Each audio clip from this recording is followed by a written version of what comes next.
Dans cette vidéo, je vais restaurer un meuble à cocktail pour un client qui l'a déposé chez moi peu de temps après l'avoir récupéré dans un magasin de meubles local. Structurellement, il était en bon état, solide et robuste, mais il y avait beaucoup de rayures et aussi du plaquage écaillé, la pire zone étant celle-ci dans le coin arrière, inférieur, et je réparerai cela plus tard dans la vidéo. La finition avait aussi l'air un peu terne et sans vie en général. La partie supérieure s'ouvre sur des charnières et il y a des miroirs à l'intérieur ainsi qu'une lumière qui ne fonctionne pas, et nous essaierons de réparer cette lumière plus tard dans la vidéo. Dans le bas, un placard verrouillé avec une étagère et de nombreuses toiles d'araignée. J'ai d'abord soulevé le meuble sur des tréteaux pour inspecter le dessous, car souvent avec ce type de meuble, on y trouve des dégâts causés par des verres à bois. Mais cette fois, aucune trace de verre à bois, passée ou présente, rendant le traitement inutile. Je vais utiliser ma raclette pour enlever l'ancienne finition, donc j'ai commencé par préparer un morphile sur les bords. Si vous souhaitez en savoir plus sur la façon de préparer une raclette, j'ai une vidéo qui explique cela en détail et je laisserai un lien dans la description. J'ai testé la raclette sur le panneau supérieur pour évaluer son efficacité à retirer l'ancienne finition. J'ai travaillé dans le sens du fil du bois pour minimiser tout risque d'endommager le plaquage. La raclette est parfaite pour cette tâche. La poussière montre qu'elle retire uniquement la finition sans abîmer le bois, exactement comme souhaité. Puis il a commencé à pleuvoir, ce qui était dommage car j'espérais faire ça dehors à cause de la quantité de poussière que le raclage soulève dans l'air, mais pas de chance, alors j'ai déplacé l'armoire dans l'atelier et j'ai continué à travailler. Pour la partie arrière du dessus, il n'y avait pas vraiment assez de place pour passer la raclette, alors j'ai utilisé ma raclette en carbure à la place et ça a très bien marché aussi.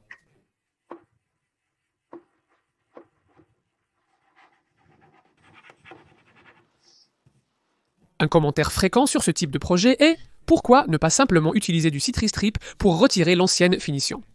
Dommage que le Citristrip ne soit pas disponible au Royaume-Uni, j'aimerais que ce soit le cas. J'ai essayé différents décapants par le passé, mais aucun ne fonctionne vraiment bien, ils font tous un vrai bazar, donc. Le grattage est définitivement ma méthode préférée, mais si quelqu'un connaît un bon décapant au Royaume-Uni, faites-le moi savoir s'il vous plaît. Tout ce qu'il me reste à faire maintenant sur le dessus, c'est ce bord avant. Et comme le plaquage a été laminé sur ce bord courbé, le gratter dans le sens du fil va être compliqué et je n'ai pas vraiment envie de le gratter à contre-fil. Donc je vais peut-être essayer de poncer avec du papier de verre grinçant pour voir si je peux enlever la finition comme ça.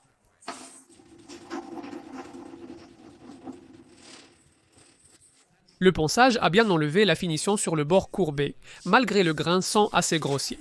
Pour le ponçage final, j'utiliserai du grain 240 pour lisser le tout. Je vais passer du White Spirit pour m'assurer d'avoir bien retiré toute la finition.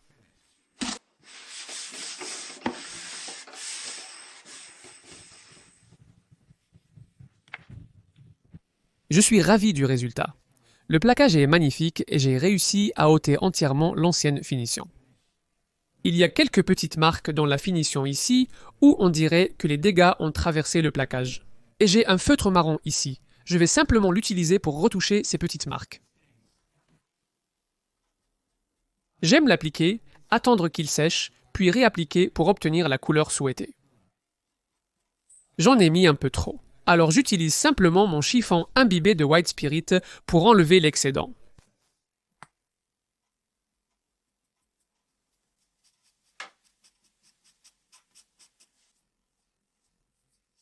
Une fois la finition appliquée, ça devrait disparaître. Il reste quelques marques sur le plaquage du bord arrière, je vais donc leur appliquer le même traitement. Ensuite, j'ai raclé les côtés.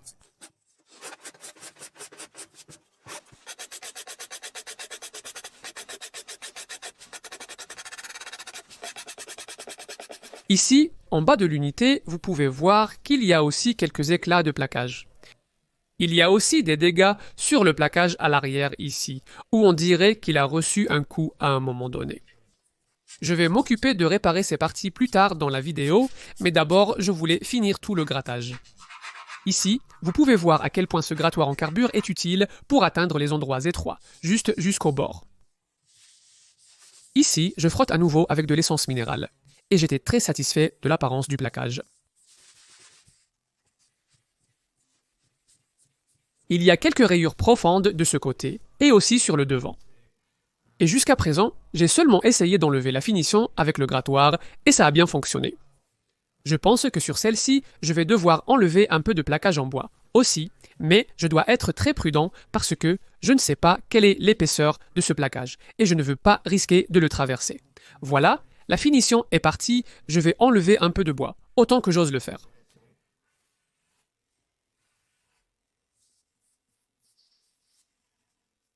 Je pense que c'est tout ce qu'il fallait en fait. Et oui, ça a complètement disparu maintenant.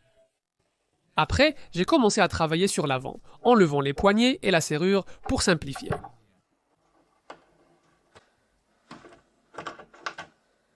Je crois que je viens de trouver le coupable de ces toiles d'araignée. Il y a deux animaux ici, un en bas et un autre ici. Je ne suis pas certain que celui-ci soit vivant, mais il l'est. Viens voir. Voilà, vas-y. Cette plaque de clé est maintenue en place par quelques chevilles en laiton. Donc, j'utilise un vieux ciseau pour voir si je peux les retirer.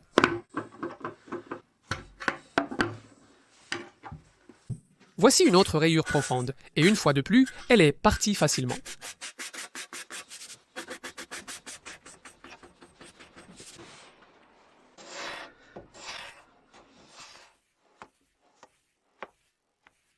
Le bois utilisé pour cette traverse inférieure est complètement différent de celui du plaquage, donc je vais probablement devoir appliquer une teinture dessus pour essayer d'harmoniser la couleur. J'ai mélangé un peu de teinture noyée avec du White Spirit juste pour la diluer un peu, car je ne voulais pas que cette teinture soit trop foncée. Il est préférable qu'elle soit trop claire, car ainsi on peut ajouter des couches jusqu'à obtenir la teinte désirée. Après 2 couches, satisfait de la couleur, je me suis arrêté là.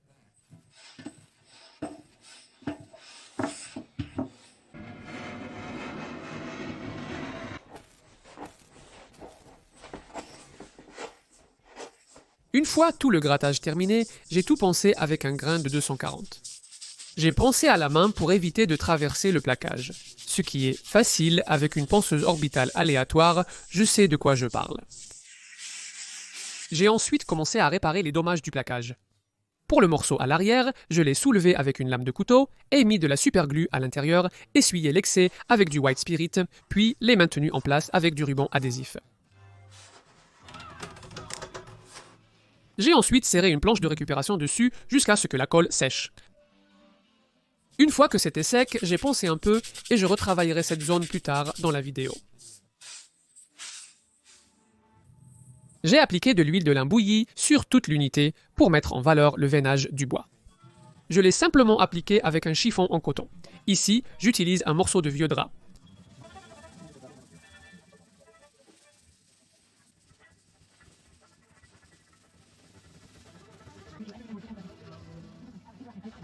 Et après l'avoir laissé pénétrer un moment, j'ai essuyé l'excédent avec un autre chiffon. J'ai ensuite travaillé sur la zone la plus endommagée, dans l'angle du panneau latéral. D'abord, j'ai fait quelques coupes avec un couteau aiguisé et une règle pour un tracé droit. Je pouvais alors retirer le plaquage, prêt à en appliquer un nouveau morceau. J'ai déniché un morceau de plaquage en noyer qui convient bien.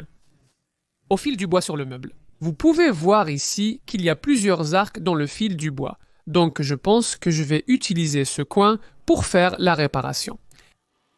J'ai testé l'huile de lin bouillie sur un autre morceau de plaquage pour vérifier la correspondance, et le résultat semblait plutôt bon. J'ai fait quelques découpes au couteau pour l'amener à peu près à la bonne taille, mais en le gardant un peu plus grand que nécessaire.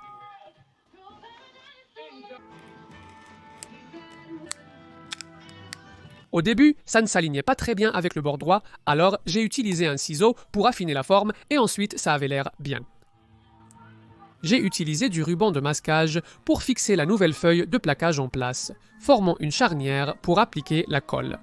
J'ai choisi l'époxy car c'est une bonne colle qui comble les espaces et la surface n'est pas parfaitement plate suite à l'arrachement d'une partie du bois.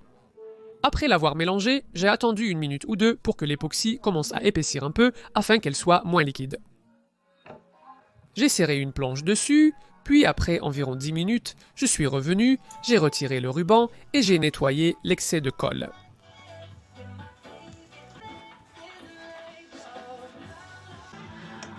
Ensuite, je pouvais enlever l'excédent avec un couteau.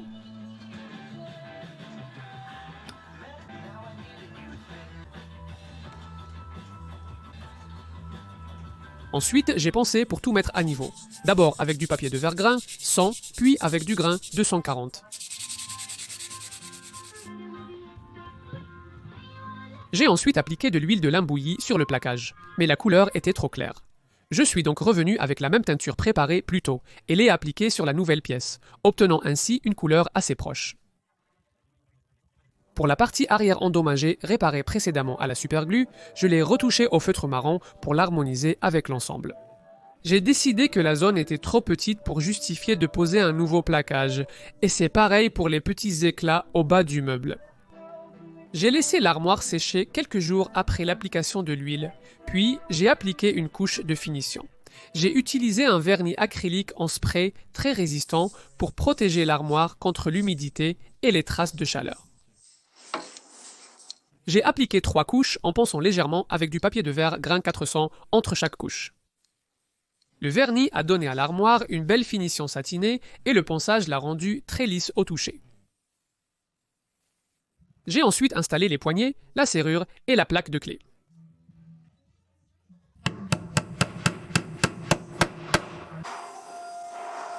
La poussière du grattage et du ponçage s'était accumulée dans l'armoire. J'ai utilisé un aspirateur pour la nettoyer, puis un nettoyant pour vitres pour faire briller les miroirs. J'ai aussi nettoyé le presse-agrumes et les bâtonnets à cocktail.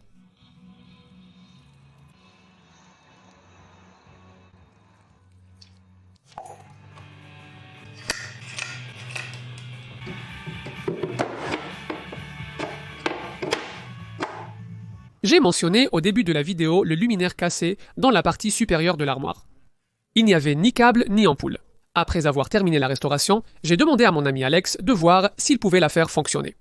Vous le reconnaîtrez peut-être grâce à quelques-unes de mes anciennes vidéos. Alors il est passé avec un nouveau câble, une de ses ampoules S15S et aussi une prise pour le câble qu'il a installé.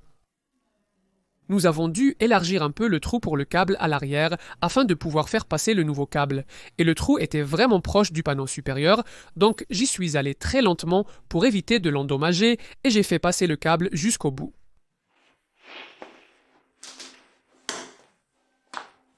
Voilà, essaye de voir si tu peux y accéder, puis Alex pourra raccorder le câble au luminaire. Ah, du caoutchouc! Et l'interrupteur qui allume et éteint automatiquement la lumière à l'ouverture et fermeture de la porte.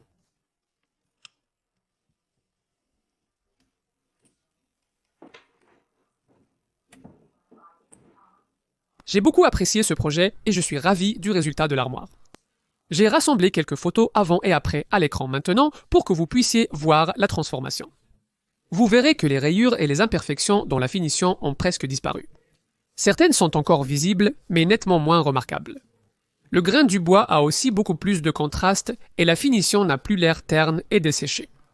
Et voici aussi la réparation du plaquage dans le coin inférieur. Ce projet a pris environ 8 heures au total pour la partie restauration, et le client était vraiment satisfait du résultat final. En fait, elle a découvert mon travail en regardant mes vidéos YouTube, ce qui est sympa et inhabituel, car généralement les acheteurs ne s'intéressent pas à l'aspect vidéo de mes projets, donc c'est cool. Un dernier point intéressant. Lorsque j'ai rentré le meuble à cocktail dans la maison, il s'est retrouvé à côté de la table basse à laquelle j'étais récemment appliqué un plaquage en noyer. C'était un autre projet récent sur ma chaîne, et je n'arrivais pas à croire à quel point le veinage du bois était similaire sur ces deux objets, ce qui me fait penser que le plaquage utilisé sur le meuble à cocktail était probablement aussi du noyer. Ces deux meubles auraient été superbes ensemble dans la même pièce. Dommage qu'ils prennent des chemins différents. C'est tout pour cette fois. J'espère que vous avez apprécié la vidéo. Abonnez-vous pour plus de vidéos hebdomadaires sur le travail du bois. Vous pouvez soutenir la chaîne via Patreon pour un accès anticipé aux vidéos, des plans, du contenu exclusif et un crédit en fin de vidéo. Le lien est dans la description. Merci d'avoir regardé.